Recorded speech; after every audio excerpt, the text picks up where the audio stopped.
नमस्कार दीदी लोग, नाच पर के गीत गा रही हूँ, आप लोग सुनिए।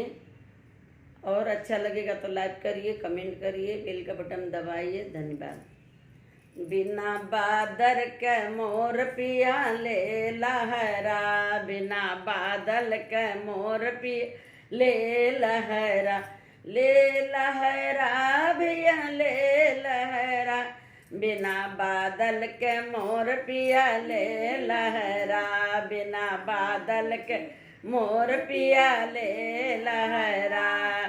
जाय के बदरिया कुआनवा पे बरस, जाय के बदरिया कुआनवा पे बरस, जहाँ बहुरिया भरे गगरा, बिना बादल के मोर पिया ले लहरा।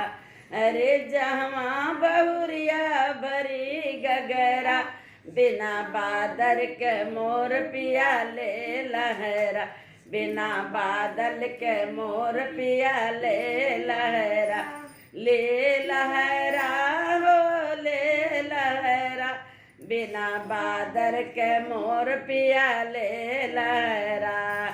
जाय के बदरिया दुअरवा पे बरस, जाय के बदरिया दुअरवा पे बरस, जहाँ बहुरिया उतारे गगरा, बिना बादल के मोर पिया ले लहरा, बिना बादल के मोर पिया ले लहरा, ले लहरा भैया ले लहरा, बिना बादल के मोर पिया ले लहरा, बिना बादल मोर पिया ले लहरा।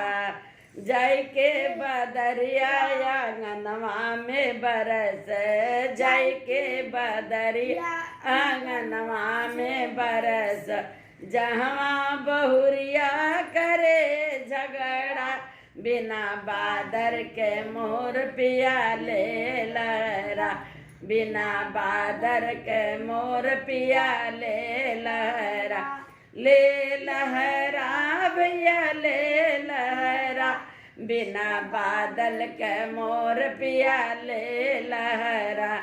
जाके बदरिया से जरिया पे बरस, जाय के बदरिया से जरिया पे बरस, जहाँ बहुरिया लुटे लहरा, बिना बादल के मोर पिया ले लहरा।